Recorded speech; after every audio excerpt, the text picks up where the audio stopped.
फिर से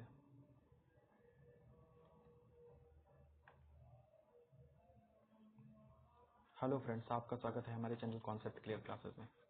आज मैं आपको पढ़ाने जा रहा हूँ फैक्टराइजेशन, जो कि क्लास 9th का एक चैप्टर है। यूपी बोर्ड, सीबीएसई बोर्ड तीनों के लिए इंपॉर्टेंट है, आईसीएसई बोर्ड के लिए, और आईसीएसई बोर्ड को ध्यान में रखते हुए मैं इसको फिलहाल पढ़ा रहा हूँ। तो सबसे पहले हम जानेंगे कि फैक्टराइजेशन है क्या।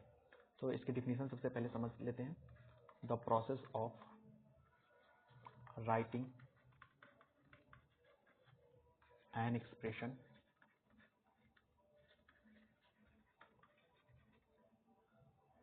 in the form of term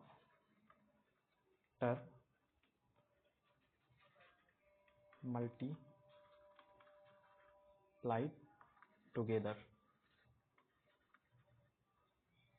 is called factorization।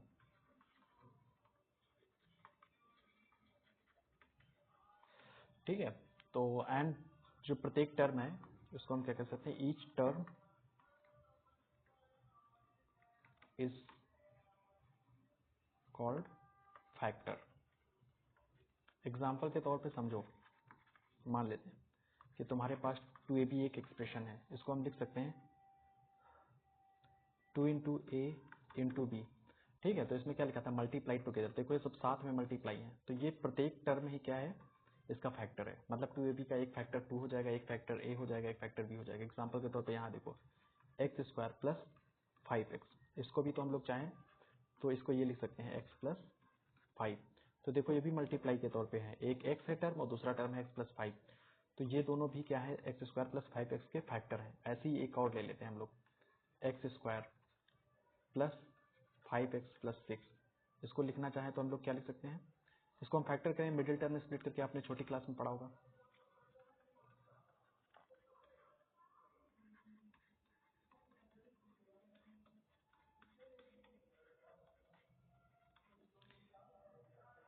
तो ये तुम्हारा हो जाएगा एक ब्रैकेट में x प्लस 2 और एक में क्या हो जाएगा x प्लस 3। मतलब हम लोग चाहें तो एक्स स्क्वायर 5x प्लस 6 को लिख सकते हैं एक ब्रैकेट में x प्लस 2 और दूसरे ब्रैकेट में x प्लस 3, और ये दोनों ही नंबर क्या हैं, x प्लस 2 और x प्लस 3 दोनों ही इसके फैक्टर हैं। तो आप लोग समझ गए होंगे कि the process of writing an expression in the form of term multiplied together is called factorisation and each term is called factor.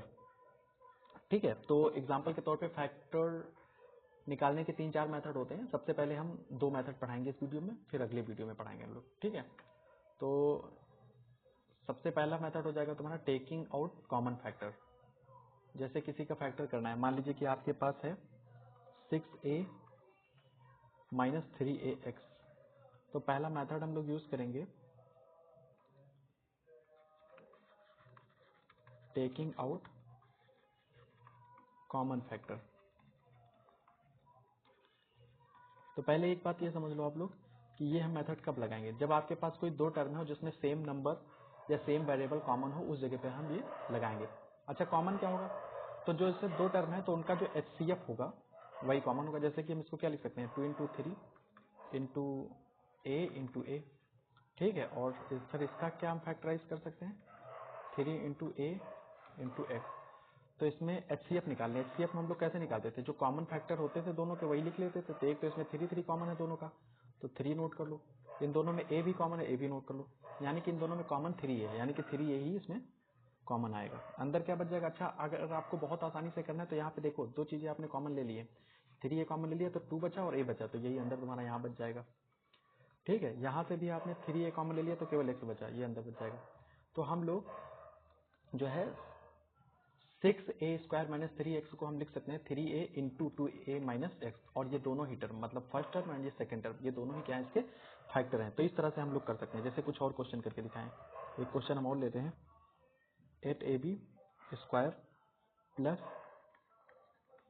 12a square b।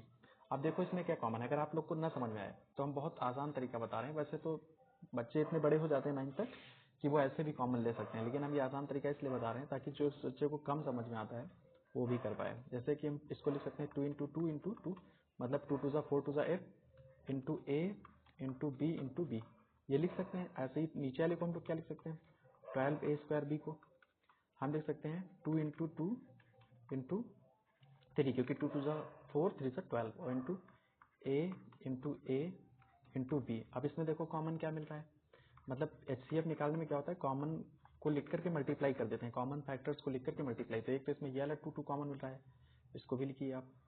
दूसरा ये वाला 2 2 भी इन दोनों में कॉमन मिल रहा है, तो इसको भी लिख लीजिए।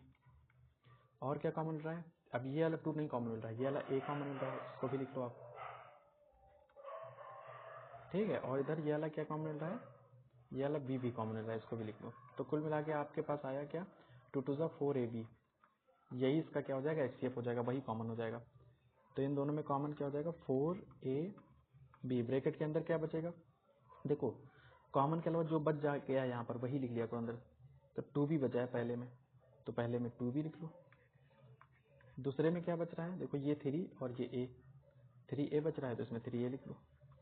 ठीक है, तो जो है 8AB² प्लस 12A²B को हम लोग इस तरह से फैक्टराइज कर सकते हैं। जो चीज़ कॉमन हो रही है दोनों में उनको बाहर ले लें, और जो कॉमन नहीं वो ब्रैकेट के अंदर रहने दें। अच्छा, एक चेक करने का तरीका क्या है कि जो बाहर आपने कॉमन लिया उसको अंदर मल्टीप्लाई कर दीजिएगा, फिर पहले जैसा हो जाता है, इसका मतलब आपने सही किया।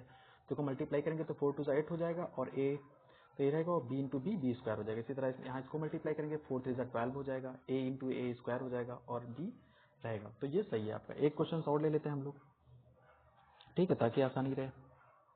अच्छा, कुछ क्वेश्चंस और थोड़ा सा टफ कर सकते हैं, लेकिन मेथड यही रहेगा। देखते हैं हम लोग, एक क्वेश्चन ये ले लेते हैं, 4x प्लस y² माइनस इतना। अब इसमें आप लोग सोच रहे हैं कि ये कैसे करें, तो इसका हम बता दे रहे हैं। इसका बहुत सिंपल तरीका है। पहले तो इसको ऐसे लिख लो, 2 इंटू 2 4 हो गया। आप स्क्वायर लगा होने का मतलब होता है वो चीज़ मल्टीप्लाई में 2 बार लिखी हुई है। क्लियर। ऐसे नीचे वाला देख लेते हैं हम लोग। इसमें जो ये 3 था ये आपका कॉमन था ऐसे, तो यहाँ पे आपको क्या मिल गया, x प्लस, तो इसमें ये वाला फैक्टर ही दोनों में कॉमन मिल रहा है, तो इसको बाहर ले लीजिए आप। ठीक है, अंदर क्या बचा, अब जब ये कॉमन ले लेंगे आप तो 2 2 4 और एक ये बच जाएगा, 4x प्लस y माइनस लगाएंगे। अब यहाँ से ये कॉमन ले लिया तो केवल 3 बच जाएगा। ठीक है, तो इस तरह से हम लोग इसको लिख सकते हैं।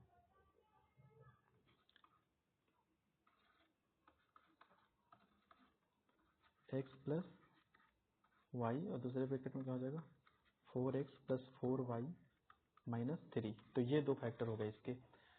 तो कैसा भी क्वेश्चन हम लोग ये कर सकते हैं। एंड दूसरा मेथड होता है तुम्हारा ग्रुपिंग। ग्रुपिंग